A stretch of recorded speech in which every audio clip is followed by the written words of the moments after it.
commonly refers to as Mugisha Muntu, was born in October 1958. He is a Ugandan politician and also a retired military officer.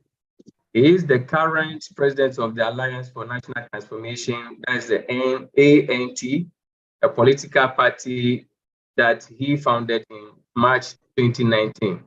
He previously served as the president of the Forum for Democratic Change, that is the FDC, which is an opposition party from 2012 to 2017. In September 2018, General Muntu parted ways with the FDC, citing ideology differences with the new FDC leadership. So on the 27th September 2018, he announced in a televised press conference that he and some other leaders had begun what he called the new formation, which later became the Alliance for National Transformation Party that we are seeing today. He served as the commander of the army, the highest position in the Uganda military from 1989 to 1998, when the National Resistance Army was renamed the Uganda People's Defense Force. That's the UPDF.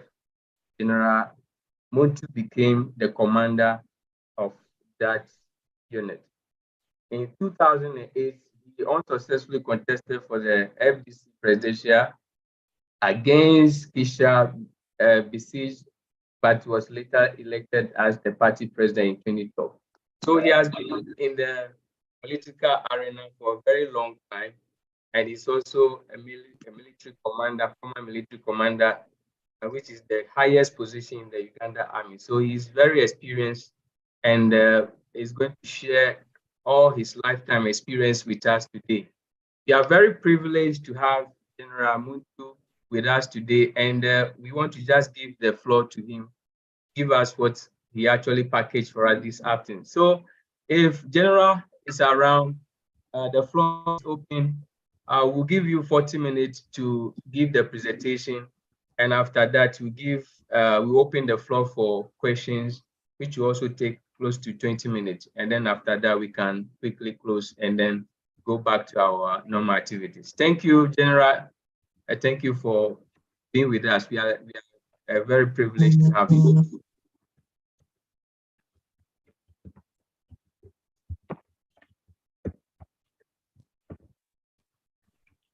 Thank you, Felix Zoiku. Thank you, Solidage Africa Foundation, for inviting me to engage in this conversation.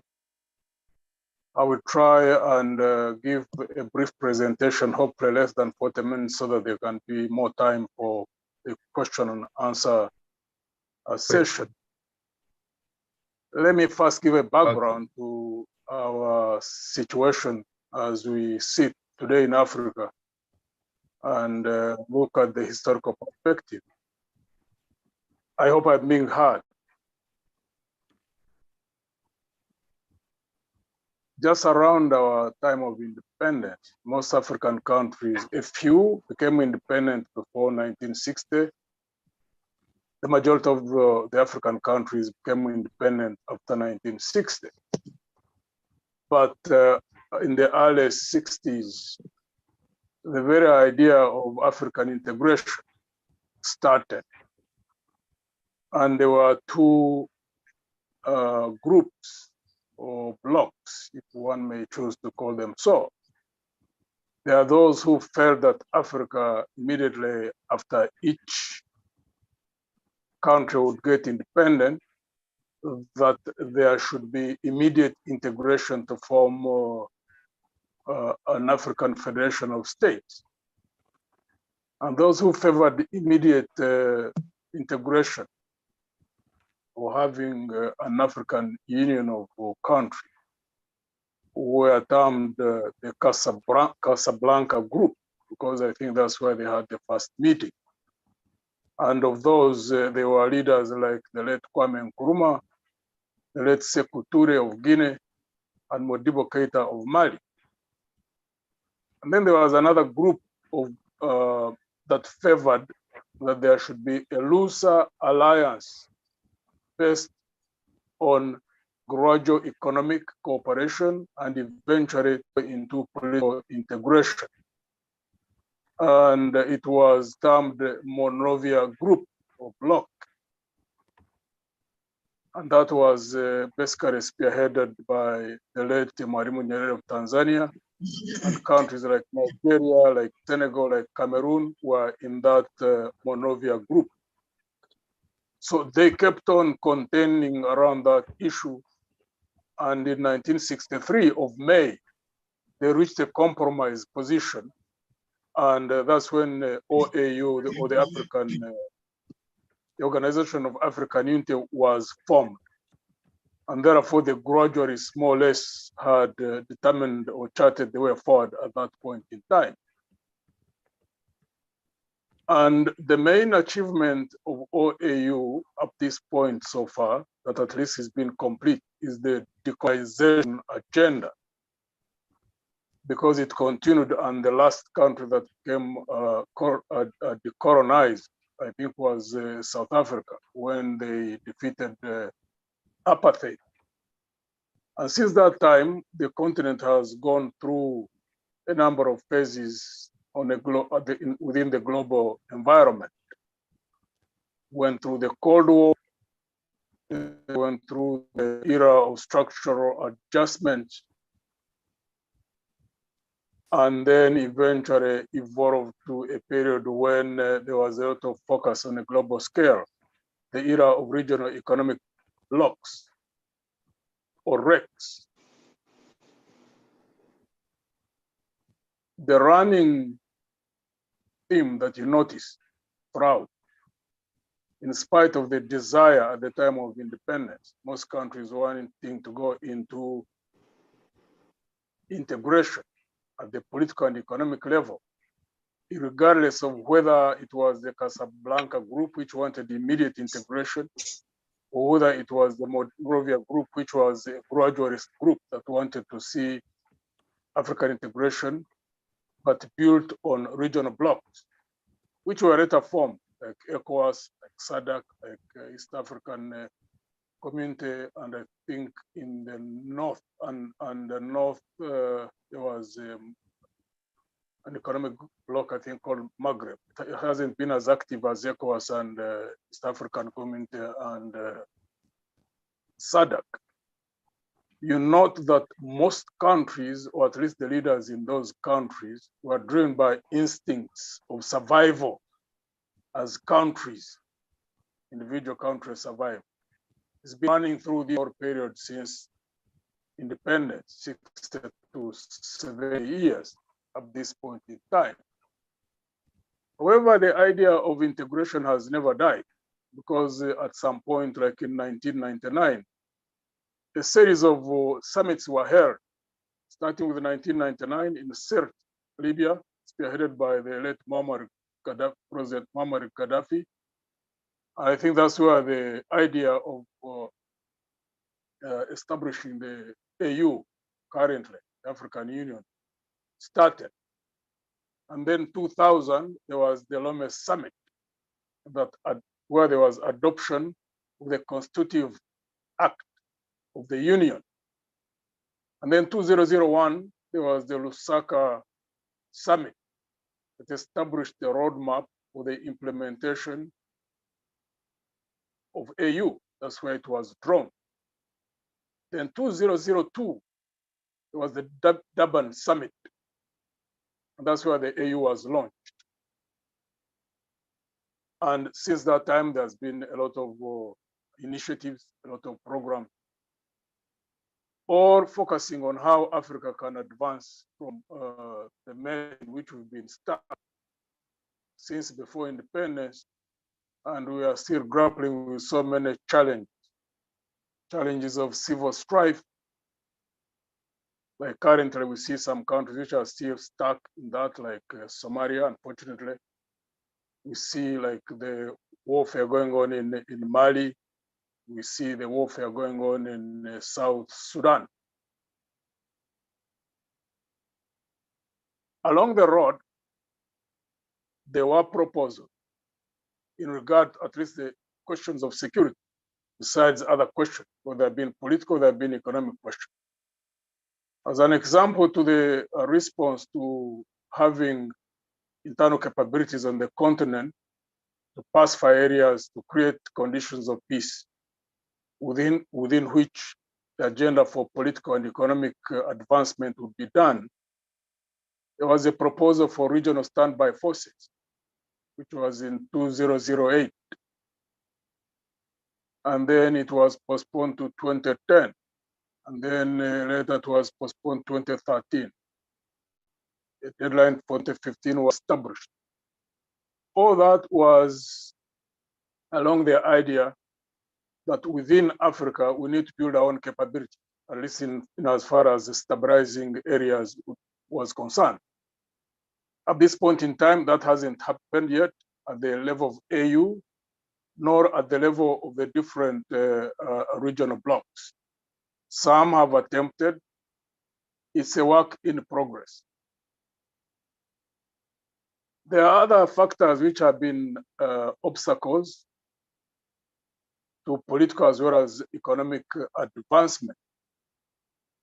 And when you scan right from East Africa to West Africa, to South Africa to North Africa, you notice that most of the impediments or the failure to overcome those impediments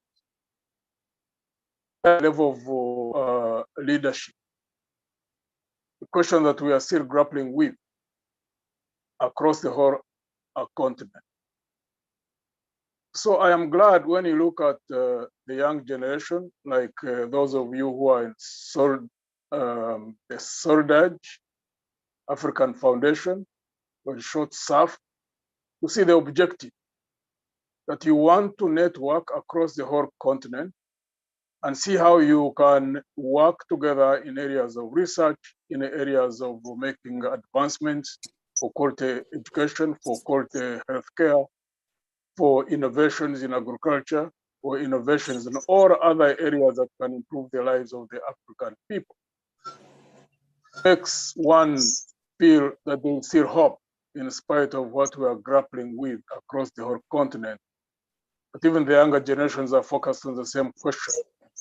Keep on advancing that. Because to look at ourselves as a continent, let's look at some factors. Population. As we speak, we are 1.4 billion people, the whole of the African population. But this is the last figure, January 2023, about 1.4 billion people. When you look at the population projection, 2050, that's about 27 years from now, which is just tomorrow. It means that those in your generation who are in their 20s, who are in their 30s, that by the time you are 50 or 60, we would have 2 billion people on this continent. We're a continent in terms of size that is 30.37 million square kilometers. When you look at the size of a number of countries, like United States, like China, like India, they're quite well developed, Japan and Europe. But in terms of geographical size, when you combine all those, United States, China, India, Japan, Europe, you'll fit them in Africa and there'll still be some space left. So in terms of geographical size, we are a huge land mass. In terms of resources, we are the largest, Africa has got the largest reserves of cobalt, diamonds, platinum, and uranium in the whole world. But when you look at other statistics, you look, for example, on intra-African trade which is conducted within the African country. it lies at 14%, which means the trade between Africa and the rest of the world, what we import from the rest of the world, lies around 86%. Our share in global trade as a continent, huge as we are in terms of geographical size, having huge amounts of reserves like in the areas the minerals I've talked about, or diamonds, platinum, uranium. Our share in terms of global trade is at 3%. But look at the other continent. For example, intra-trade within North America, the trade that is conducted within the countries within North America, is at 47%. Intra-trade within Asia itself, the countries within Asia, is at 53%. Intra-trade within Europe is at 69%. Remember, ours is at 14%. In terms of poverty levels, when you look at the statistics of UNCTAD, January 2023, 34% of households in Africa live below the international poverty line, which is around $1.9 per day. So basically, in terms of geographical size, we are a huge land mass. In terms of population, as I've already indicated, at 1.4, growing very fast, another 27 years, 2.5 billion. We are a continent that has got a lot of opportunity, which unfortunately, for the 60 to 70 years, we have not been able to effectively exploit. So we can become effective partners in terms of international trade. So we can be able to generate productivity across all areas, economic areas, to generate and build economies that can deliver services to our population, like consistent with the objectives that you currently have, to see high quality educational levels, high quality medical care levels, develop infrastructure in terms of road and rail networks, in terms of energy, power generation. So we need to look at those, because the biggest challenge and what holds us low at 3% in terms of our share in global trade, most of them are supply side constraints and lack of competitiveness in what we produce. So your generation, therefore, needs to critically look right from our history. Why is it, in spite of having all the advantages that we do have, huge land masses, huge masses of water bodies that could provide water for human use, that could provide youth water for irrigation in terms of modern commercial farming, in spite of having a big population, in spite of having huge reservoirs of mineral resources, while we stuck where we are at. And when you hear what the conversations that are held across all countries and at the regional level, it looks like there is a consensus that the problem lies with leadership, political leadership, and leadership at all other fronts. And that's therefore which cause for us to ask ourselves, how do we resolve that? Because as we speak, when you look at what is happening across the globe, you can realize that there's a realignment of forces on a global scale. All economic blocs, be it China, be it the United States, be it Europe, be it Russia, or look at Africa, because we are a source of raw material, most of the mineral resources that I've talked about.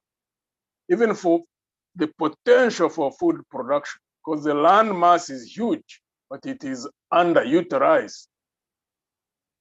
You can imagine the amounts of food that we import, rice, wheat from South Africa, in spite of the arable land that we have across the whole continent. And therefore, I would propose that within the organization that you have, like Solidage, then reaching out and linking up with the many young, because we have got a young population across the whole of Africa, that you network and you keep on discussing to see how you can resolve the issues of leadership. It starts, of course, with the individuals, because what impedes us most, all the supply side constraints. When you look at the low agricultural productivity, when you look at poor transport and communications infrastructure, when you look at inefficient customs procedures, that are some of the impediments in terms of intra-trade.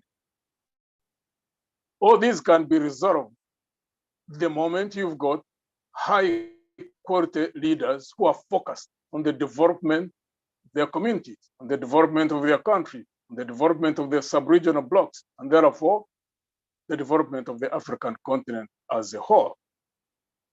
We cannot run away from that fact. The human resource factor is the most critical factor in the development of nations. We have seen countries which don't have much in terms of mineral resources, in terms of the other factors of production. Look at a country like Japan, because by the time Japan started its fast development process, what they had really was the growing of rice, and they had forests, and of course fish, since it's an island and surrounded by ocean. But they focused a lot on the human resource factor. And until very recent, Japan was the biggest producer of electronics. They are the ones who are producing motor vehicles, and they highly industrialized. I think if I recall the last level at which they were, I think might have been the fourth or fifth largest, third or fourth largest economy in the whole world. But they didn't have a lot of resources. We have huge resources in terms of mineral resources, a huge land mass, but the biggest impediment we have is the human resource factor. In terms of education, we've made huge developments in that regard. Because at the time of independence, maybe one could have said that our population was still undereducated. But in the last 60 years, many countries have really had many of their populations well educated at the primary, secondary, and higher institution level. And we have had access to the best universities in the world. The many African countries that have had many of their young people go to Europe, go to America, go to China, go to other Asian countries. And they have acquired high levels of education. And therefore, we cannot complain that we lack. At this point in time, at least we can't complain that we don't have at the technical level, and that level, the academics, that we don't have people who, if they put their mind to the development process in Africa, that they will not be able to advance the development processes, political as well as economic. And exposure this time, because again at independence, maybe we may not be so hard at those who took over at the time of independence, because many of the leaders were not yet exposed. Many of them would have come from rural areas in the developed countries, do not have been exposed to the rest of the world. maybe they could have suffered from a level of inferiority or a level of thinking that, you know what, we were inept, or that there are things we could not do as much as the others could do them.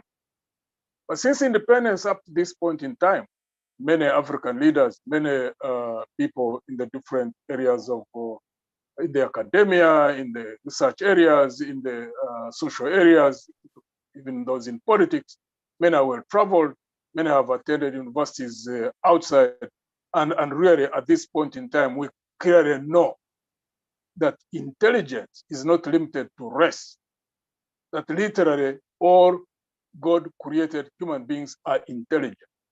Because you have got Africans who go to universities in Europe, in America, in China, wherever, and you don't find any limitation because of color or anything else. The intelligence just depends on the concentration and discipline of the individuals and how they are wired. There are some who are wired in the sciences, others are wired in the social sciences, but they can perform as well as anybody else, because we have got many Africans who are the cutting edge of technology, cutting edge of knowledge all over the world. So we can't use that as an excuse anymore. So therefore, where is the problem?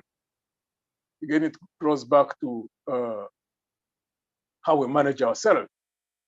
And it seems to me that while we have got everything going for us, huge landmass, potential in terms of mineral resources, intelligence, that we are as intelligent as anybody else. There's nothing anybody else has done elsewhere that we cannot do. It seems to me that there is an area that we are not paying a lot of attention to. And it seems to me that's the area of discipline. And we have got to work day and night to instill that in ourselves, in the different countries. Because it seems to me at the individual level, a significant number of those who go into politics do not look at the good of all, but are motivated by how to advance themselves or ourselves as individuals. I think that's a very big factor in the impediments that have stopped us from making the necessary advances in all areas of endeavor. Because it seems to me that a significant number of those who are at the level of policy formulation and then implementation, more so at the level of implementation, now those who go out, I don't have the data, I don't have the figures, unfortunately, but some from close observation, it seems to me that whoever gets the opportunity to be in a position of leadership, the first thing that they look at is how to advance themselves. More or less a mindset as if they focus instead on the advancement of the whole, in this case, the society you are in, or a country you are in, or a sub-region you are in, that you focus on how that country can advance, or that sub-region can advance, that as of necessity, when the economy of that country advances, it creates the conditions and environment within which you can find it easier to advance as an individual, but in a disciplined way, within the laid laws and regulations and the opportunities that will be available for all. But when we advance ourselves, when that becomes the biggest motivating factor at the level of those who are at policy formulation, policy implementation, then you distort the environment. Because that means everybody struggles to advance himself or herself, which becomes the source of conflict, the conflicts that we see all over, ethnic, religious, and all other forms. Why? Because we wouldn't be looking at how do we advance an environment in which all can be equal before the law, in which all can access equal opportunity, in which all can be equal before the law, where there would be ojustice. And in my own estimation, if we don't resolve that, then we will keep moving at a very, very slow pace, as we've been doing hitherto, as the populations grow. Because when you have got a population of 2.5 billion people, they have got to be fed. You know, they've got to be educated. They've got to be good healthcare facilities. And therefore, I would like to propose that as you network, as you do all things that you do, as you set objectives, fulfilling those objectives are going to be dependent, from my own estimation, the level at which you are able to build a significant number amongst you who will be doing whatever you do in whatever area of endeavor you will be, to shift the balance of forces in favor of those who want to build things which are larger than themselves. I mean, building a country is something larger than one individual's own self-interest. So the moment you have like 10 actors and 7 of them, 8 of them are those who want to build things which are larger themselves, then you'll have shifted the balance of forces in favor of those who want to do what is right. And I don't think the moment any country does that, or any sub-region does that, or hopefully the whole continental level, nothing can stop the advance on a very fast pace of any of those entities. Beat a country, beat a sub-region, beat the continent. We've got so many plans laid out. For example, at the sub-regional level, if I may give the example of East African Community, has made significant advances in terms of the plans as they are laid out, because it has got a 4-step plan, the customs union, which would lead to a common market union, and thereafter a monetary union, and then political integration. East Africa has so far achieved the first one successfully, a customs union. It was signed, I think, about 15, 20 years back. And then they stalled when they got to a level of signing a common market. Because while they were comfortable with the free movement of capital, they have not yet been comfortable up this point in time, the East African countries. Now they are 7. They started 3. Tanzania, Kenya, Uganda, and then the second phase, Rwanda, Burundi joined. They came 5. And now South Sudan and Democratic Republic of Congo have joined. So now there are 7 East African Community countries. Right now, they have still stalled at the level of common market. They've been working on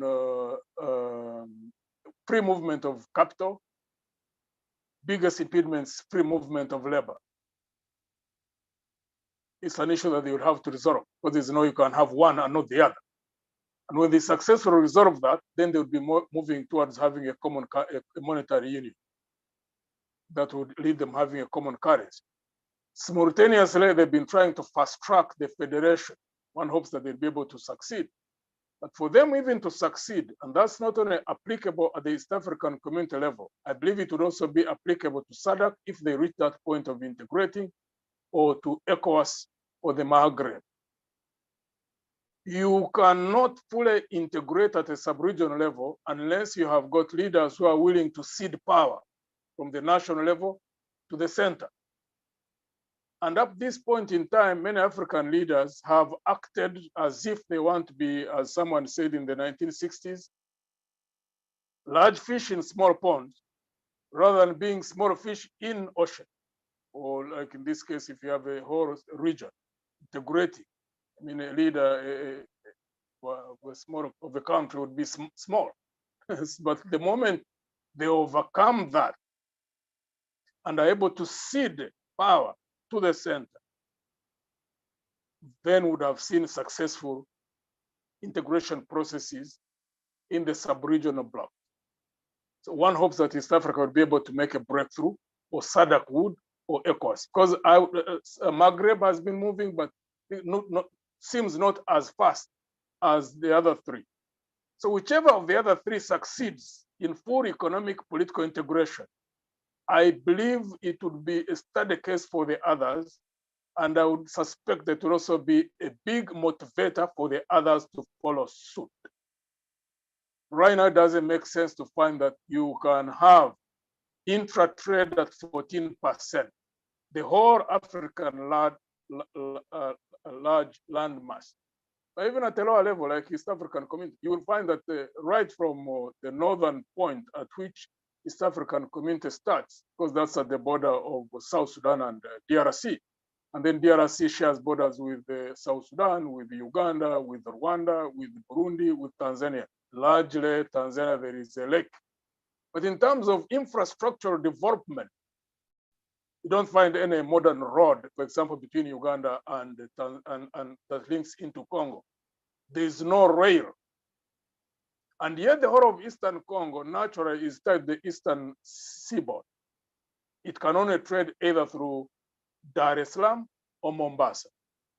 Really, we are grateful in this region for Tanzania, which is making significant strategic investments, for example, in terms of rail, because they have invested heavily in standard gauge rail from Dar es Salaam, which is going up to Kigoma and then going up to Burundi, which means that like Congo can move that rail into Congo. If Kenya and Uganda was to work in terms of developing rail into Uganda, to the border with Congo, and then Congo advances to other towns, and then into South Sudan, and then their integration, develop road infrastructure, rail infrastructure, communications infrastructure, and then the lifting of non-tariff barriers, and then the coordination in terms of sharing energy resources, then they would have set ground for fast-paced economic integration. And then the moment you have also people who are looking at things which are larger themselves, people who are operating at the level of the higher self, where you are looking at a cause that is larger than oneself, rather than be tried in how to advance self-interest. The moment you have got a significant number of actors in any country at that level, then the solution of the political problems would be resolved. Because basically you'd find that they would put in place a foundation for good governance, where you would know that there would be an environment in the country for equality before the law, for equal opportunity, for fairness and transparent methods of transparent systems of management of national resources. So in conclusion, I would like to draw your attention to the human factor. Seems we don't pay a lot of attention to that. If we do and we succeed, that would unlock all the other impediments that are also part of the factors that affect our sustainable economic growth and development, and that affect our governance problems in terms of politics. And maybe at that point, I would like to conclude and leave more time for the question and answer phase. Felix, let me thank you again for the initiative, because I get it that there are three of you, another colleague from Ghana, another one from Cameroon. I really hope that you can network beyond the different countries and tap into the many young people, many amongst the younger generation, to be on the forefront of advancing the cause for having better governance, to have better management system, not only on the economic front, but not only on the political front, but even in terms of managing economic entities, even in the social area. Because every individual can only give you what they have. There's no way, anytime, anybody would ever give you what they don't have. So when you see the mess we are at, it basically means that the majority of us, we are giving what we have, which means that most of us are really doing things that are an impediment to the growth, healthy growth of our people, of our countries, in terms of economies, in terms of politics. So until we shift the balance of forces in favor of those who have good to give out, we're going to remain in this vicious cycle. Felix, thank you again for giving me this opportunity to interact with you. Thank you very much, General. That is very incredible. In fact, I just sat down and I'm listening to all the things that you are talking about. In fact, Africa have the largest population. It has a large landmark. We have all the natural resources. But what's the problem? And then we have now the highest poverty rate on the continent. Our continent is the only continent that is having the highest poverty rate. And I think the problem we have, like you talk about, is leadership.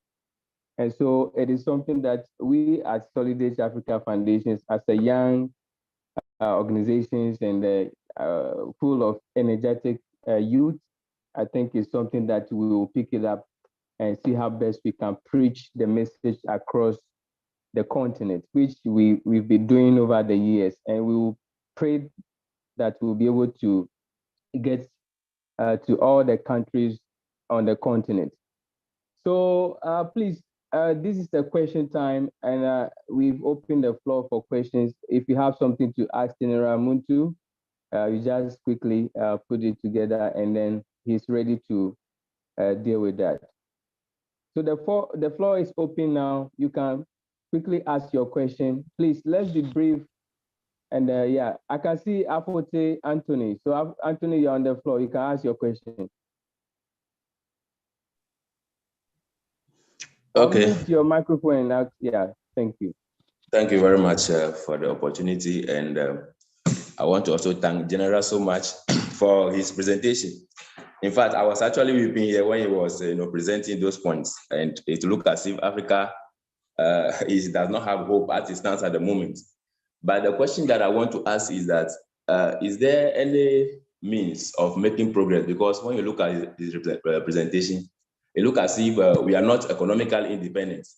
So I want to ask that, like we, the young ones who have started, like for example, the SAF, is there any way we can be economically or can involve ourselves in economic activities regardless of the political class? Can we ignore politics and then focus our attentions? And are we going to succeed in this way? Thank you very much. Yeah, thank you very much, Anthony, Ambassador Anthony. So, General, if you can hear Anthony, then you quickly address that so that we can move to the next question. Okay, thank you, Felix. Yeah. Anthony, I hear you. There are many young African entrepreneurs, those who are interested in doing businesses, who are frustrated with the political environment, and many of them just choose to go into doing their own things, which is okay. Everybody cannot basically be involved in, for example, active elective politics. However, politics is at the core of our existence. So I would be worried if there are those who choose simply to go into entrepreneurial activities and completely forget about politics. I think politics is a big factor. It can easily impede your own growth, even at the level of whatever enterprise you are going to advance. Because, for example, if you are in East Africa or you are in ECOWAS, and then you find that whatever you are producing, you want to get a market across borders, and then you find that because of the non-tariff barrier, because of weakness in terms of trade policies within the region, that you find you cannot break into markets within the region where you are, or even locally where you are at the domestic level in the country where you operate from. If you find there's poor infrastructure, if you find there are unreliable energy sources, which would affect your production in terms of if the power is not stable or if the tariffs are high, it is going to bring high costs in your production activities, and therefore it will make whatever you're producing uncompetitive. And how do you resolve those? Those you can't resolve as an individual entrepreneur. Those cannot be resolved at the level of governance. So if you don't either directly engage in politics, not everybody has got to, but when you are involved in whatever economic activities, you try to influence the direction of politics in the country where you are or the region where you are. And you don't have to be direct. Don't have to go running as a member of parliament or a mayor or a local governor. No, but you can network amongst those who want to see better governance. And when you are not there physically, you participate in policy formulation for the parties. Financing is a very big factor. in terms of advancing politics.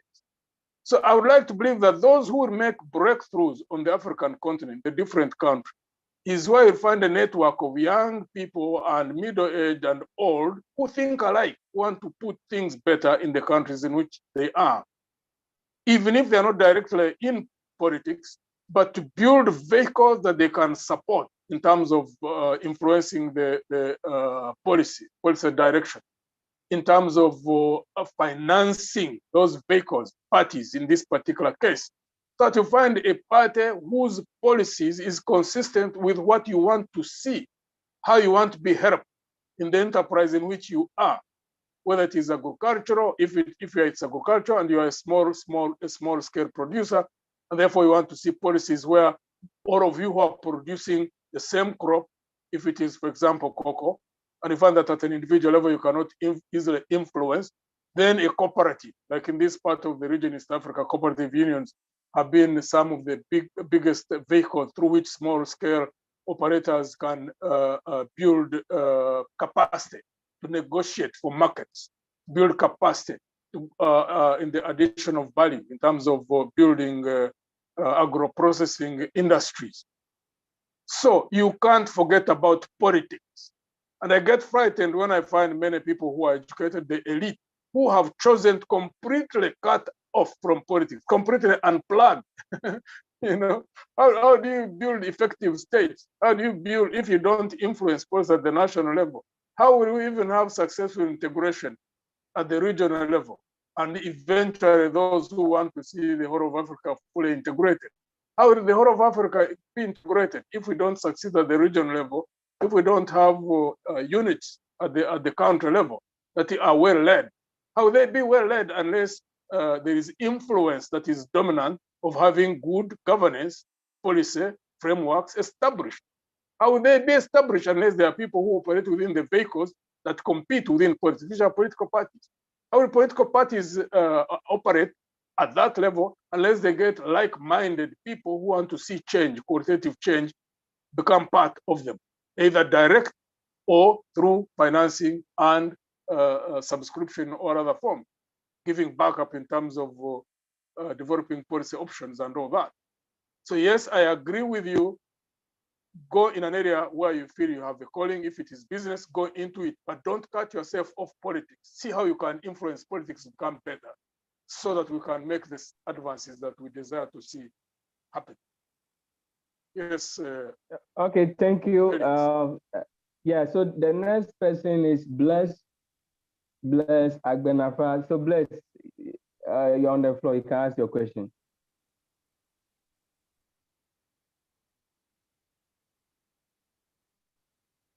Hello, Bless. If Bless is not ready, then Dr. Charles, I think I saw the hands of Dr. Charles. So Dr. Charles, if you are ready, you can ask your question. Okay, yeah. I want to thank General Muntu for a very wonderful presentation. In fact, he has taken time to carry us through the colonial period, outlining challenges of leadership, and then he was also able to profess some solution to challenges of leadership. I want to remind him that presently today in Nigeria we have had one election, and today there's another election currently taking place in Nigeria. And the problem of Nigeria is well known to quite a lot, well known to everybody. Some time ago, a bill was passed by the Nigerian National Assembly on not too young to rule. So young people try to organize themselves, in order to participate actively in Nigerian politics. But the finding of last election, that's the presidential election, showed that a lot of young people because of the activities of what happened in the last election, a lot of young people were disenfranchised, and that is creating some level of apathy. Even today's election, From what I gathered, even online, we have seen where young people they were determined to make changes of leadership have been suppressed, even in Lagos. I don't know whether General Muntu, maybe he has another way of encouraging young people. Since the topic of today is youth participation on leadership, to encourage them, in as much as what they are seeing does not really favor them now, is there any way they can engage themselves again in participating in political processes? Okay, thank you, Dr. Charles. General, over to you. Thank you, Felix. Dr. Charles, I completely understand what you are going through. We are praying for you in Nigeria. You know, the impasse that there has been. The rest of Africa really look to Nigeria being the largest, I think, the most populous country. And you are blessed in many ways. You've got a highly educated population. You've got oil. You've got people who are quite enterprising, as is in quite a number of African countries. Nigeria is also still grappling with management issues, political management issues. And a number of African countries are in a similar state. I mean, if I was to walk you through Uganda, if we were discussing Uganda, I would have given you a lot of things, and you just kind of find that you may find you are even ahead of us in terms of advancement than in that regard. Than you know, one thing I keep speaking out to the young people here in Uganda, as I would like to propose, even those in Nigeria, people who mismanage politics of countries, the biggest intention they normally have is to do things in such a way that the majority of the people simply get discouraged and give up, and therefore they are given a leeway to do whatever they want to do. So ordinarily, when you are in any struggle or any endeavor, you do the opposite of what the adversary wants you to do. You never allow yourself to be frustrated. Once you are focused on objectives that you want to fulfill, you keep focused on those, regardless of the impediments you find on the way. And I find that's not only common in politics, it's common, it's a factor in every other endeavor. I mean, look at all the multi-billionaires in the world. If you read their histories, you really find that a significant number of them, if not the majority, go through a lot of trials along the way, failures, a number of ups and downs. But when they stick it out, eventually they succeed in what they're doing. Look at sport. Those who hit the highest levels of success in terms of sports, you will find that the period that they go through in terms of training, in building resilience, in things that they go through before they reach the point of success, many of them are quite challenging. The weak-hearted never reach that level of success. Even in terms of other exploits, those who do discoveries. And you find like the first people who, for example, reached the North Pole or the South Pole, the first people who climbed and came the first to reach the Mount Everest. You find that many died. Many reached a point maybe and they didn't even reach halfway. They were met by a lot of challenges and they just couldn't. They weren't resilient enough to keep at. People who succeed in all areas of endeavor are people who build resilience and say that's the end point. That's where I want to reach. And come rain, come shine, come hailstone, come tornadoes, whatever I meet on the way, it will not divert my attention to the end state where I want to reach. And countries are never changed by many people, not millions of people. The anomaly is a set of few people who develop their levels of resilience at that point, and who think alike, and who are coordinated in terms of sustained action. And eventually they influence the rest, and they move a country to heights that they would have desired to prepare themselves to. We see it in the histories of all countries that have made it. There are those who are resilient enough and focused, not to be diverted by anything at a personal level, not to be diverted by anything within the environment they were operating in. not be diverted by circumstances. When they work consistently, acting in concert, building networks, and bound together by common belief and thinking and a destination that they desire to reach, they do reach there. And I would like to believe that Nigeria, you are just around the corner. I have a feeling that you are going to make a breakthrough that can influence a significant number of other African countries. Just as we are doing, those who hear Uganda and hear the state of desperation among us people, we have a belief that we are going to reach a point of breakthrough. My hope is that we can see a number of African countries that can have that number of resilient people who coordinate their actions in a sustained way. And once you have a significant number of African countries, 10, 15 that are successful, success always leads success. They lead the way for others now to start catching up. And then at some point you'll find that Africa will become the giant that it is supposed to be. But right now, as someone said at some point, we are a sleeping giant. We'll have to break our chains. I have a feeling that we are at the corner of doing that. Thank you. Yes, Thank you very much. And I think. Thank you very much. Yeah, Dr. Charles. So the point is focusing on the objective. Never give up. Absolutely. There are a lot of things that are going to be distracting us, but we're going to be focused and then work towards the goal. I think that's one of the important things that I've got from General. And we also know that we will reach our point of breakthrough once we are persistent and we are pushing hard.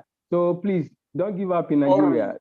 We are with you. Right. And we also in other countries will never give up. Yeah, so I can see another person. I think Ambassador Abel Tetet. Are you around so that I can ask your question quickly?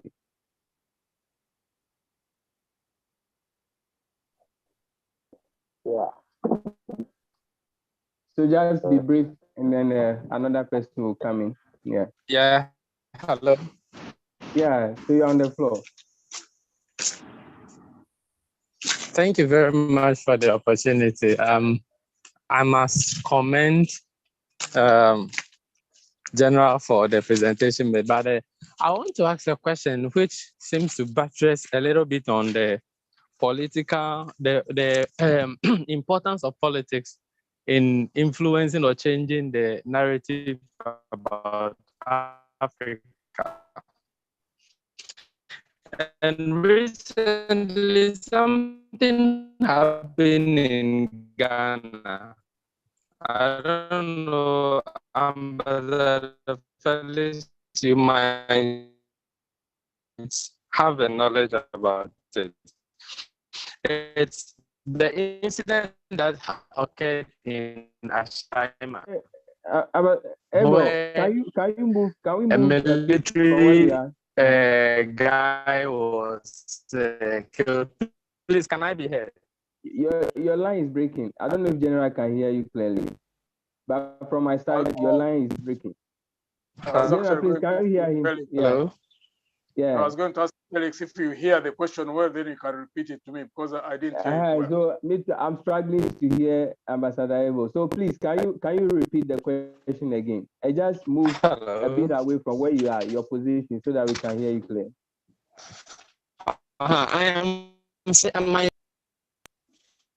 Hello. Hello. Your line, I think, is still breaking.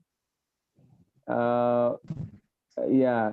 So I don't know if maybe we can call another person there once you position yourself well. So please, let me give you the chance to position yourself well. Let me go to another person so that I can come back to you. Ambassador Philip Washington, Christian Philip Washington. If you are around, you can just ask your question briefly. So Ebe, we'll come back to you. So don't worry. We'll General Muntu, I appreciate for your very brilliant exposés this evening, and I'm glad you are on you are key at our call for the betterment. My question has to do with, we learned that Africa have a large population, and I want to know whether the Africa population is it growing population or aging population? That is one.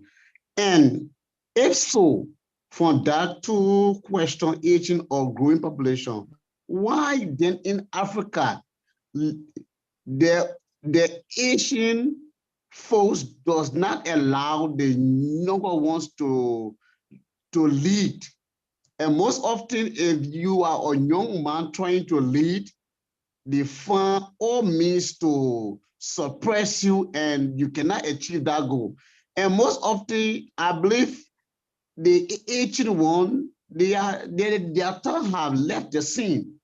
To give the young ones chance to lead and bring development, so that is difficult. So I want to know, what is the way forward? How can we find tools that can stop that barrier in Africa? That's what I want to know. And thank you much. Okay, thank you. General, I hope you've got him right. Felix, I got the issues about population. Yeah. So it's asking whether, it's asking whether if Africa population is a growing population or aging population. So it means that is it a young ones coming up, that's growing population, or is it aging population, like in terms of like people are growing, I mean older, if I should put it that way.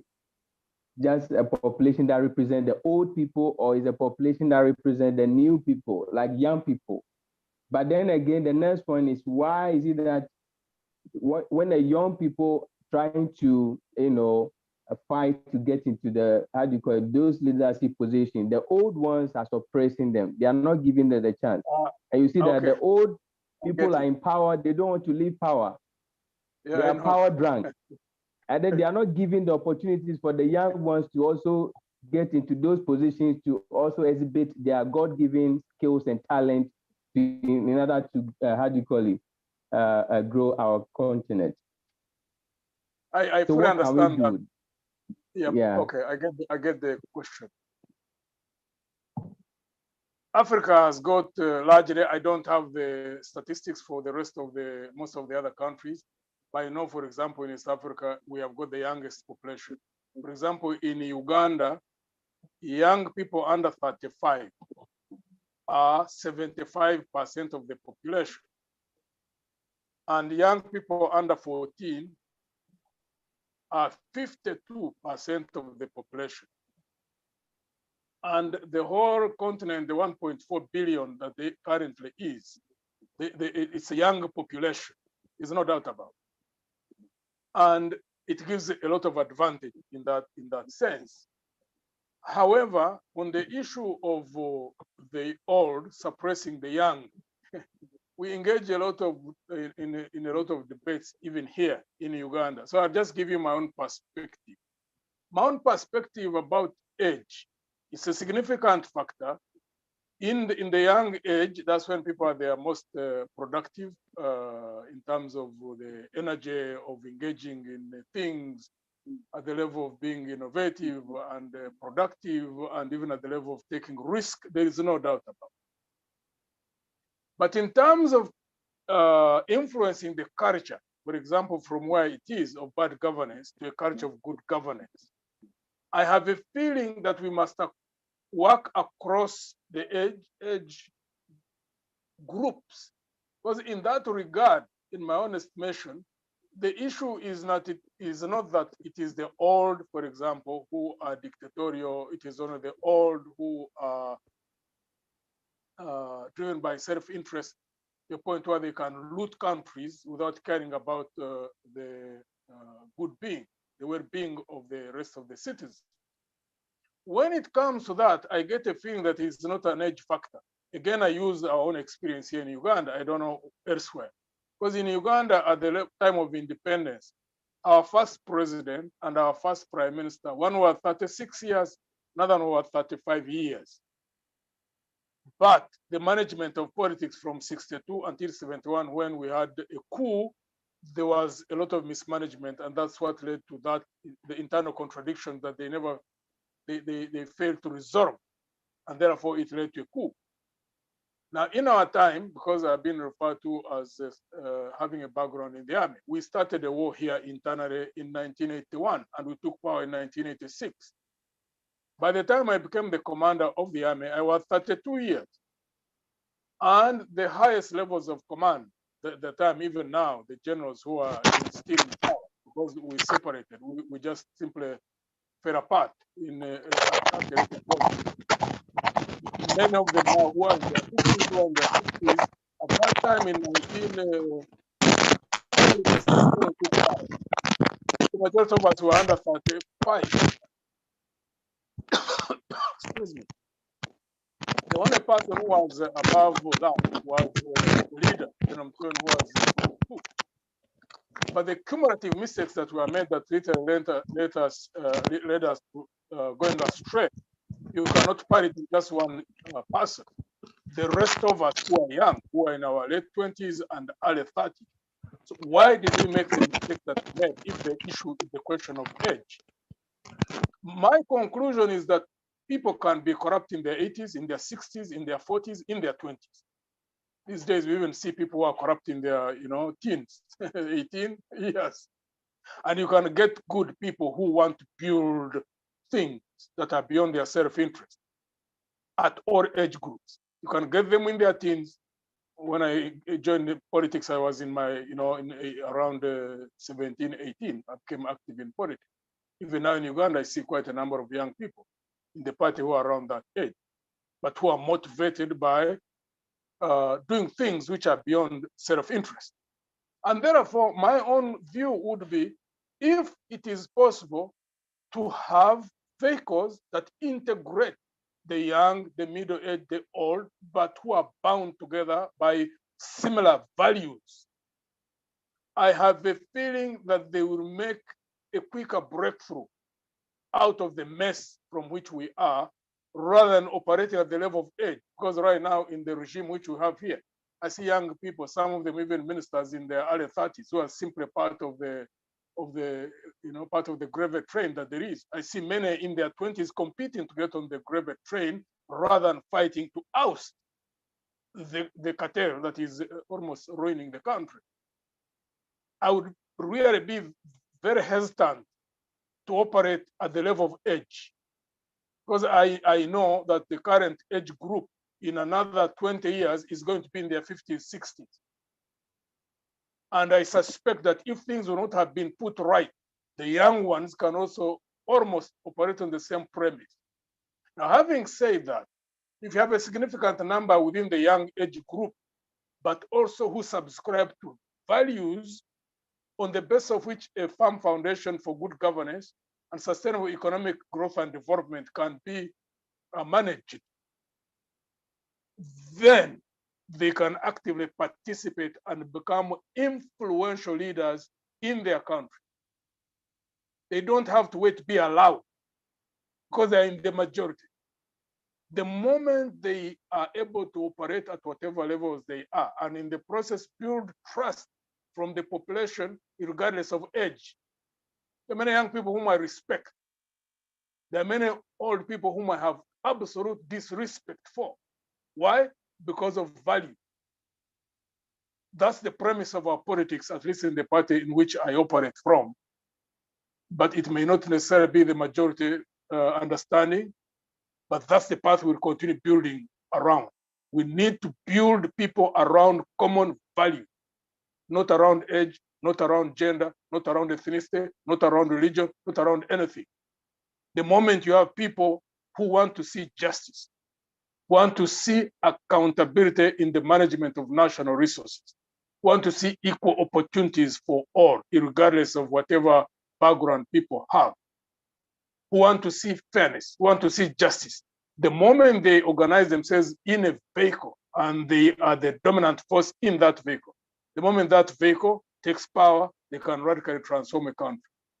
I don't look at age as a factor in regard to the issue of value. I see it as an important factor in terms of the energy and the innovativeness in the age group in which they are. But also energies can be negative. I've seen also that happen in quite a number of cities. So I hope I have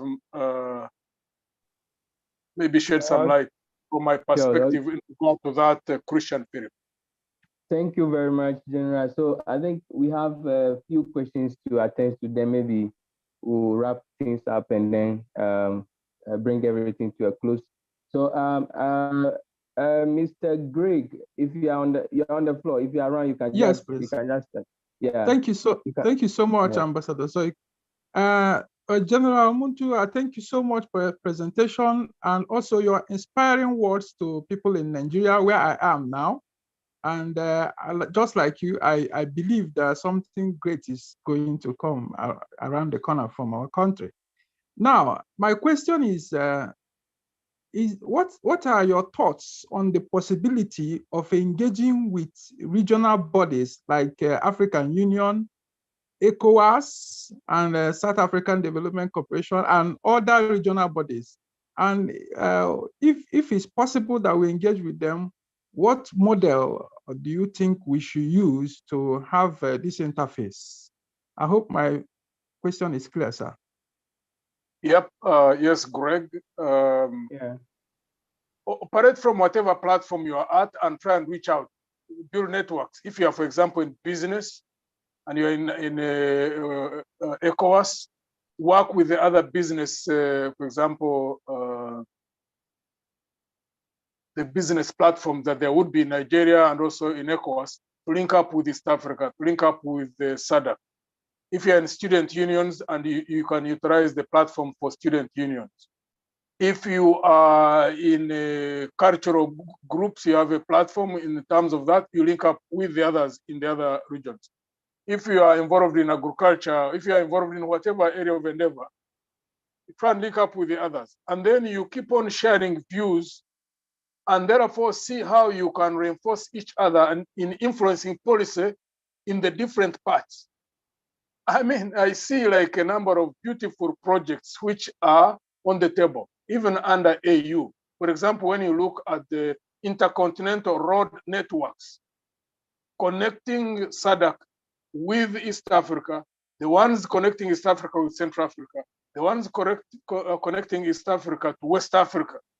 You can imagine if there was a road network, for example, if it is completed, like the one from, there's one from Cape Town that goes through SADC, opens up in Dar es Salaam, goes to Nairobi, opens up in Uganda. It is supposed to go and open up in the North DRC, then open up through Central African Republic, open up in North Cameroon, open up in Nigeria.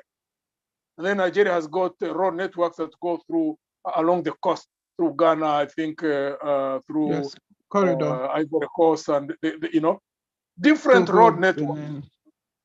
Benin, yes. You can imagine if you right now you cannot come from Uganda and go to Nigeria or go to Ghana or go to Cameroon. You simply can't. You have to fly. You have to go through either South Africa or fly through Addis Ababa, or at times you fly through Nairobi or Kigali. But imagine if there were rail networks and road networks interconnecting the whole of ECOWAS, interconnecting ECOWAS with the Central African region, and interconnecting Central African region with the East African region, and interconnection between East Africa and South Africa. That's the only way you open up. But see, for that to be influenced, there must be actors at the different levels, all of them voicing the same concern, and therefore raising pressure and influence on the decision makers in the countries and at the sub-regional levels. I would propose that if and you know, across like universities, like in the research institutes, on the networks like the young group Solidage Africa Foundation. Yeah. Imagine when you have these kinds of young people's networks in the different groups and they interlink and therefore influence policies in their own home countries. I mean, politicians, most times, if they are not awake by themselves, need to be woken up. And my own estimation is that most of them seem to be asleep in regard to the integration process. So if there is a grassroots momentum that is built through non-state actors, possibly they may wake up those who are within the countries, at the management level. So in spite of the challenges you may see, don't give up. You know, someone in Nigeria, I don't remember whom I was it Soyinka or someone I heard, I'm sorry, correct me, someone who said that the problem with Nigeria, and in this regard, I would like to expand the quote, the whole of Africa, or like in this case, East Africa, Uganda. The problem is not the air we breathe, or the weather, or the food we eat, or the water we drink. The problem lies elsewhere. We just need to solve, you know, the issues of who we are at the level of what we do when we are in positions of responsibility. Once we crack that, then there's nothing that will impede our development process, and we become an equal partner in terms of the management of issues on the global scale. Right now, we're almost irrelevant. Yeah. Yes, Greg. So yeah, thank you very much. So yeah, Greg, I hope you've got the feedback clearly. Yeah. So we have to just keep very clearly. Thank you. Yes, keep networking and keep sharing views to influence policies. I think that's a good thing that we have to do, and we will pursue it. As SAF, we are energetic young guys here, and I think that we'll keep pushing. So the next person that I can see here is David. David, please, if you're around, you can just ask your question. Yes, thank you. Thank you so much, Zara. I've learned a lot, even though I came in a bit behind schedule. Thank you so much. Such a great joy knowing that we have great minds, fathers, leaders in the African space. I have a little concern, and the concern is that don't we think we over-belabor the importance of political leadership as against the backdrop of emphasizing leadership in every sphere? Because, for instance, I'm speaking now as a Nigerian. I've had several moments when people blame the government for everything. They blame the political leaders for everything. But then you find people failing in their workplace, people failing, religious leaders are failing to live exemplary lives. Business leaders are not fair in their businesses. Parents are failing largely. I work amidst teenagers, and we have had lots of issues that boils down to parenting. My question now is, how do we merge emphasizing political leadership, which is obviously important, but also not de-emphasizing leadership across all fronts, because we are first humans before we step into politics. So I believe that it is who you are that you bring to the table, either politics or religion or culture or tradition. Could you please kindly help shed more light on that, sir? Thank you so much, sir. Yeah, thank you, David. I entirely agree with you, because my own belief is that every human being has got a calling, the way everybody is created. And wherever they are called to be, whether they are supposed to become teachers or become doctors or become engineers or whatever area of operation they are wired to become business people. I think the first thing one needs to work on is ensure that they become good leaders in whatever field they are.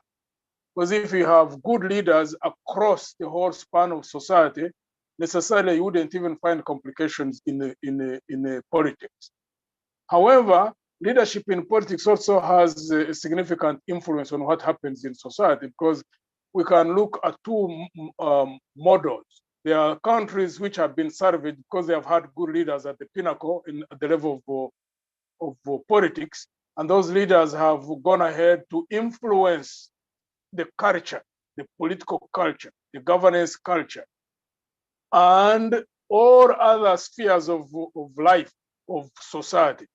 We see countries like, we use the example of Singapore quite often in this part of the world, because Lee Kuan Yew with a set of other leaders looked for the best Singaporeans that they could lay their hands on, were educated, disciplined, and subscribed to certain values, and they wanted to drive Singapore to a certain end state that they desired to see reach.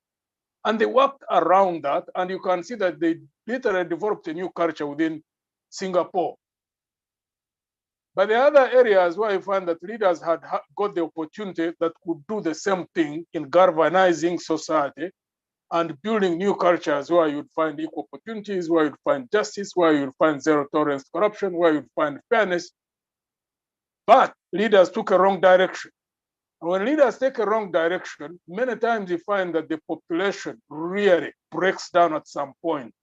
They cannot withstand the negative influences of leadership. Now, in countries where you find societies in that, Uganda is one of those countries. A significant number of African countries also find themselves in the same thing. Two things have to happen. One, you cannot just lead it to only political leaders. There's no one individual who can change a country. So if you find that there are people who in business, in civil society, in all other areas of endeavor, in the religious circles, in cultural circles, but operating side by side and also networked because they have a common desire where they want to see their countries reach, it will be much faster for them to move that country in that direction. And if the leaders are moving in a negative direction, but you find a significant number of actors at the lower level, network, then they build the momentum that can eventually stop the leaders who are moving in a negative direction, oust them, or at least wake them up to change direction, and then the country can start moving in the correct direction. So the two things are not in conflict. Developing leaders in a country who want to do what is right, who build around the values that to which the majority of the people subscribe to, because I think every human being in any country really wants to operate in an environment where there's justice, where there's fairness, where there's transparency, where there are equal opportunities, where there's zero tolerance to corruption. So when you do that on the side of politics, it helps even in galvanizing the others who are operating on the other front. But if the country is unfortunate not to have them yet in politics, then those who are elsewhere need to encourage some to go into politics, and they back them up, because politics is at the core of what happens in a country. When politics goes wrong, it creates challenges for others who are operating in the other environments, even when they are doing the right thing. That's the contribution I can make in regard to that question, David. Okay. I fully understand. I fully understand what you are talking about. Yeah. So thank you, General. I think it's clear. David, I hope you've got it right. So let me check whether who is also on there. So Ebo, I think if you are on the line, we can still come back to your question. If you are still online, I think we want to hear you. Ambassador Ebo, I don't know if you are around, if you can ask your question. I can see, let me see.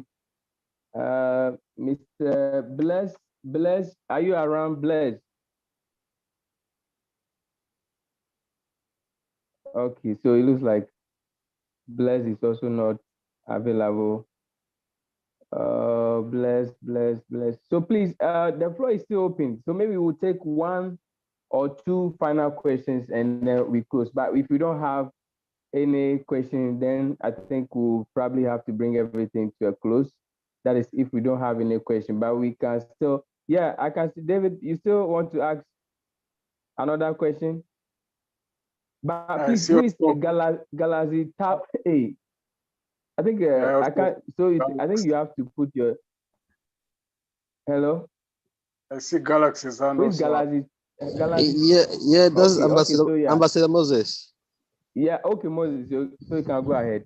Do you want to ask a question? You can go ahead. Yeah, I'm sorry for being late on the program. Okay. I was struggling to connect. Sorry. Yeah, I wish to express my thanks to our honorable speaker for taking the podium to educate the African continent, especially the youths of the continent. But the topic that we're deliberating on is a very sensitive topic, most especially when it comes to area that has to do with the youth. Because the youth today form almost about 60 to 65% of the population across the continent, or in every country whatsoever I can say. Their participation, especially when it comes to the political arena, is to some extent subdued by not only the leadership, but the elders that have taken over the political landscape of each and every country. They are not given a chance to the youths to display their political strength, ideologies, and the rest of it. This is, I mean, to give their own contribution on the package that can move the continent or each country as we all expect.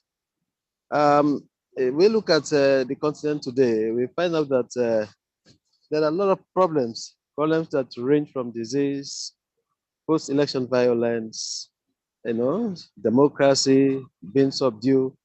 I came from Sierra Leone. We experience a lot of problems there at the moment. Our political system is on the crossroads or on rough edges as an ECOWAS state. I don't know which advice our honorary speaker can give in cases of short nature, especially to not only the youths, but to the elders across the continent. Because there are a lot of workshops, summits, conferences, and all the rest of it that deliberates over issues about the continent. But there are a lot of failures, lapses here and there. So I don't know which advice our honorary speaker can give in connection to short, a very important idea.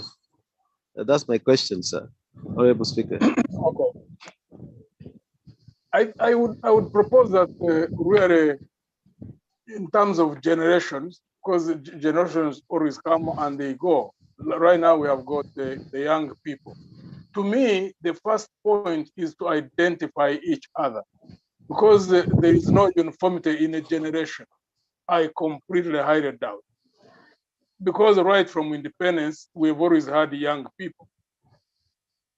But generation, but if within every generation, you would find dynamics. There are those who would want to see their countries advance on the basis of building a firm foundation on which certain values would be subscribed to and would become the basis for advancing those societies. I've already talked about those issues of justice, issues of fairness, issues of transparent management of national resources, issues of equal opportunities. Now, once within a generation, people identify each other and then network, and then they become the dominant group within that generation.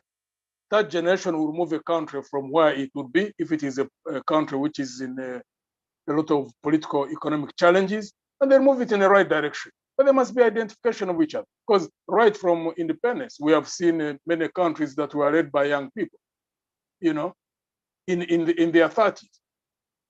But even if they are well-meaning, if they do not have support networks of those who think alike, they can easily be impeded in the direction they want to take the country, because if they meet a counter force of those who would want to run the country on the basis of self-advancement, we have seen many attempts. We've seen good leaders in Africa actually who were, assassinated. We've seen many good leaders who were overthrown because they wanted to move the countries in the correct direction.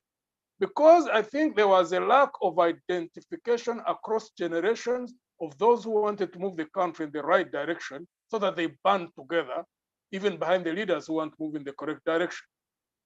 So to assume that because people are in a certain age group, that all of them have got uniformity in thinking is not a correct assumption in my own estimation, because I am part of an age group. and I have seen what has been happening within our age group. I also know the young age group here in Uganda, and I engage with them a lot. And I noticed that there are two different mindsets within even the young age group. There are those who are looking for an opportunity to get onto the bandwagon and just continue looting like the ones who are in power are doing. And I also see those who want to do everything humanly possible, the point of death, to put this country on the right track. So the question is identification of each other and building the networks that can build the necessary influence to cause meaningful change in an age group and a age group, because like values that I've talked about can bind people together across age, across gender, across ethnicity, across race, across religious affiliation. And to me, that is the healthiest point at which people need to rally. The countries which are able to do that will take the lead on this African continent in terms of bringing light where there's darkness.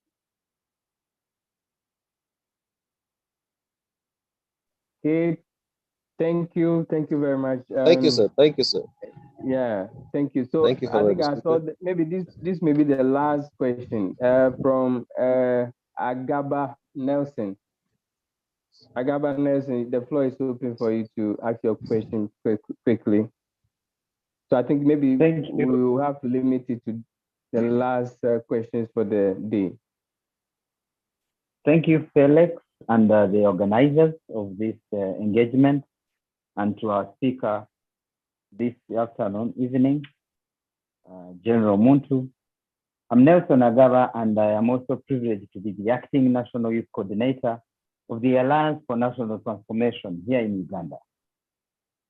Maybe my first inquiry is to Felix yourself about the foundation, whether there is a network you coordinate with here in Uganda, and if there is, probably you would share the contact so that we can see how to continue the conversation, even having a chapter here in Uganda, because it's a quite interesting program and platform for engagement for the good of Africa. Yes, thank you. Then the other one, I just want to make a comment, and this is on the issue of the age of the young and the old, the issue of the age group. And I remember it was an issue on the International Youth Day of last year, that is 2022, which was premised under the theme of intergenerational solidarity, and the aspect of ageism was a very, very big issue, and how it was looked into. And it was just defined as ageism refers on how we think, stereotyping, how we feel, how you can probably say, make past judgments against each other because of age, how we act, either we discriminate because of age towards each other in everything that we do. And so for me, I think, and I made my comment on that very day, that there is need probably to build a network or a movement to change the narrative around the age and ageism factor. And General made a very, very elaborate statement about who needs to be involved, whether you can be a thief at 40, you can be a thief at 20, you can also be a thief at 80. Therefore, maybe my appeal is to the foundation on how the foundation can create also a narrative around that line to ensure that there is common commitment for the good of all. Thank you very much. Thank you very much, Mr. Agaba. Yeah, so to the first one, we have a network, like we said earlier, we have a network across the continent, and we have our contact persons in Uganda that I will probably have to share with the leaders of Alliance for National Transformation Party, so that we can probably continue the work from there. Because we even plan to have a mentorship program in this this month in Uganda, where we want to visit university students and then also secondary school, that is the second cycle institutions, and to probably teach them on leadership, and then also probably impart into some of the things that they do in schools and how they can prepare themselves to become a great leaders after school, and then also continue with the mandate of transformations in our society. So I think it's a good thing that I have to mention it here, that program has been postponed, but we will come back to it. And I think we'll work with the leaders of Alliance for National Transformation so that we can probably do something in Uganda. So I think I've seen the hands of Madam Olivia, the co-chair. I don't know if she wants to ask a question. So maybe she may be the last person, then we bring everything to a close. So Madam Olivia. Yes. Thank you. You can quickly ask your question and then we bring everything to a close. Okay, thank you again. I put my question and comments in the chat, but I realized it wasn't touched on. Yes, so I just wanted to cross-check. You know, Dr. Charles mentioned what they're going through with the elections now. So I stated that I so agree with Dr. Charles. Indeed, the suppression and the intimidation is just unbearable and so discouraging and very scary. General, the fact is, how else do we handle the physical blackmailing, kidnapping threats, unexpected arrests and imprisonments, and sometimes the painful torture processes that go on the blind side of general public? Because when people are taken, it's your family that is affected. It's your close people that are affected. The general public sometimes even would not know. So much as you are encouraged to take steps, as soon as you get into the political space, there are people ready to crush you out, to snuff out, and people are suffering unjustly. What can we do? Please.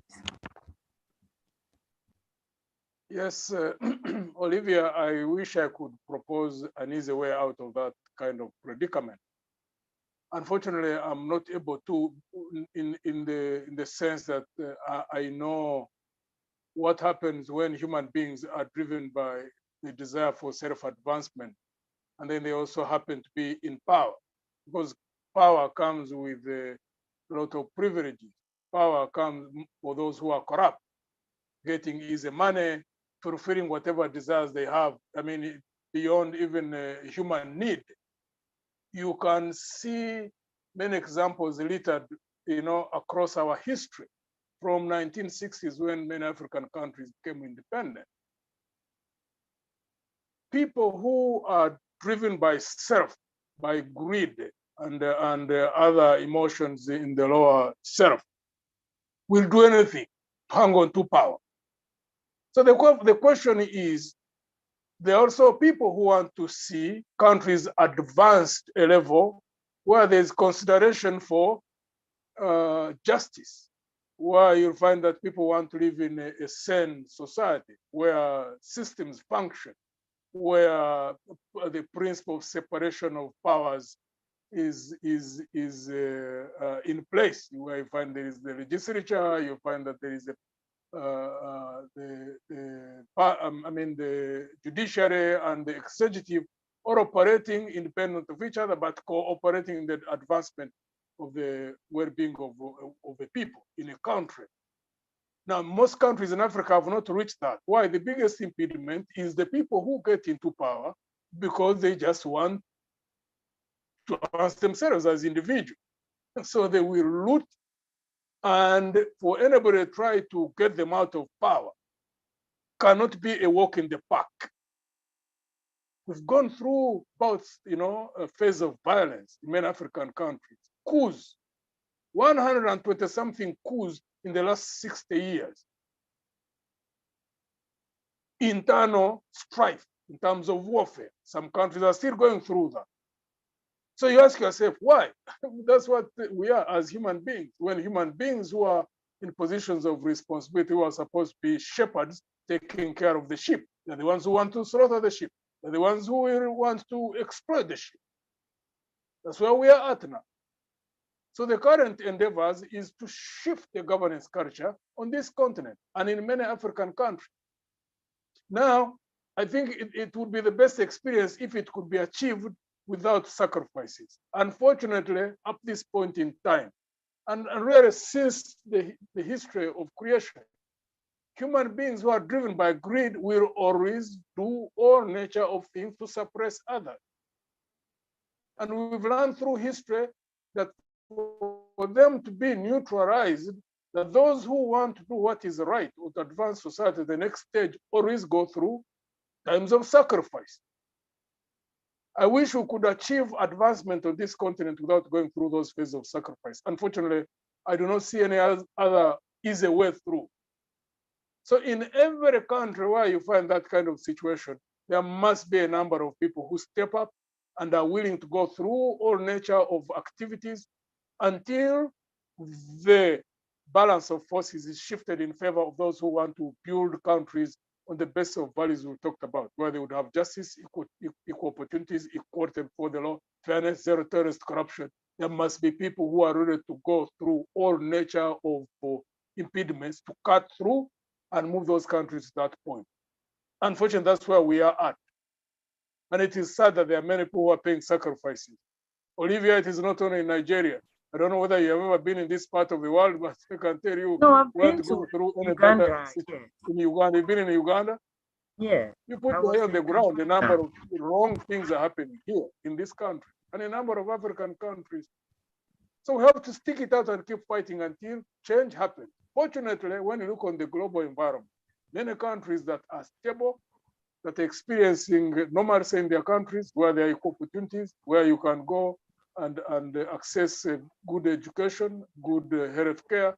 You know, you put up you get a contract or you get a job without paying a bribe, or you can voice your opinions without fearing that someone is going to come and shut you down. Those countries which are at that stage also had a point when they had to go through the challenges we are going through right now. And when you read their histories, you find there are people who stood up and made the necessary sacrifices. I don't see how we can avoid that. We have to keep doing all things that are necessary to rally the people who are able to do those sacrifices so that they can shift the balance of forces in favor. But it looks like you're on a good track in Nigeria. I see the upsurge of the youth who've been standing up and fighting, even when maybe things have not reached where they should be. You see effort, you see a lot of activity, you see networking.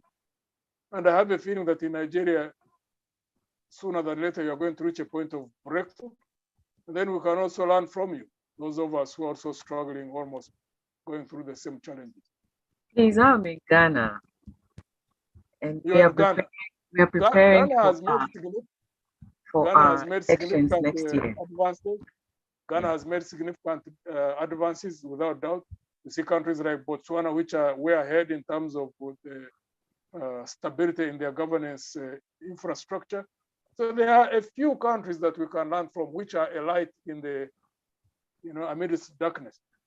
So we can't give up hope. We will make a breakthrough. That one, I have no doubt in my mind. The sacrifices of killing people is what hurts me, because they are values, people who have knowledge, wisdom, and giftings, and then within minutes they are snuffed out. It's painful. Yeah, at the physical level, we see all these things. It's sad, but really behind what happens, there are also evil forces. That's why you find someone killing just another person just because they want money or they want to stick to a position. But that's a sad reality. We cannot wish it out. We must organize to oust those forces that advance evil. Yeah. Thank you so very much. Yeah. You're welcome. Yeah, so I think that is our last question. I want to thank you, General, very much for your time, and then I wish maybe we may have another opportunities to have you again and then have more discussions when it comes to political leadership, general leadership, and the youth participations in leadership or transformational leadership across the continent. We want to appreciate you so much for this opportunity given to us to be with us at this time. We will actually call Dr. Charles Ejikejofor to give us the closing remarks. If it's around just brief 3 minutes, then we can leave here. Dr. Charles. Yeah, thank you. Thank you, Ambassador Zoe. Mine will just be like a time to give vote of thanks to everybody that have taken place, everybody that have made it a wonderful time today. Let me start by thanking my co-chair, Madam Olivia, and our wonderful guest speaker, General Muntu. In fact, I can say that he has transited totally from a military man to a full-blown politician. Congratulations, General. So I also want to thank our founder, Ambassador Zoe, members of the South Advisory Board. I thank all the country coordinators. In fact, our media team has done wonderfully well. They have done wonderfully well. So I thank you, all you guys, Joe and his team. They have done very well. I also want to thank all distinguished ambassadors. And finally, let me also extend our thanks to your party, General Alliance, that's your Alliance for National Transformation. Please extend our kind greetings to every one of your team. I hope we have another time to have a full engagement like this again.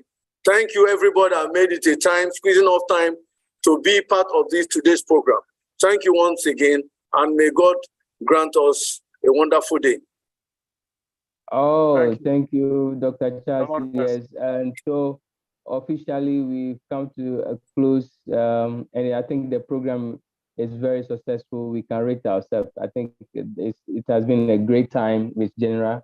And we will still continue to build the network with your party in Uganda, because we have a program that is the mentorship training program that I've told you about. And we want to use these platforms to inform you that we will probably contact you again to see how best maybe we can do a partnership programs for the mentorship training in Uganda.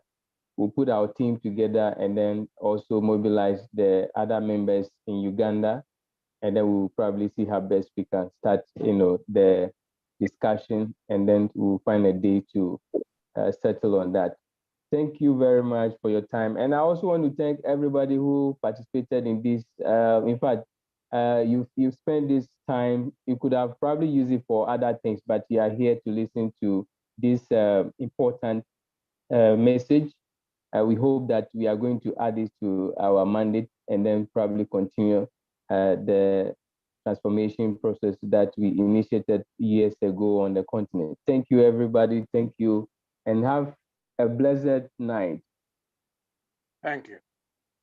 Okay, Bye. so bye.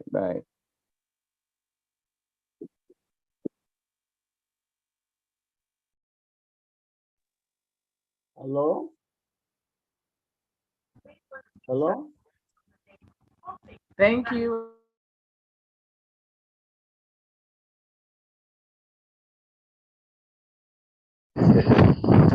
Ambassador Washington. Yes?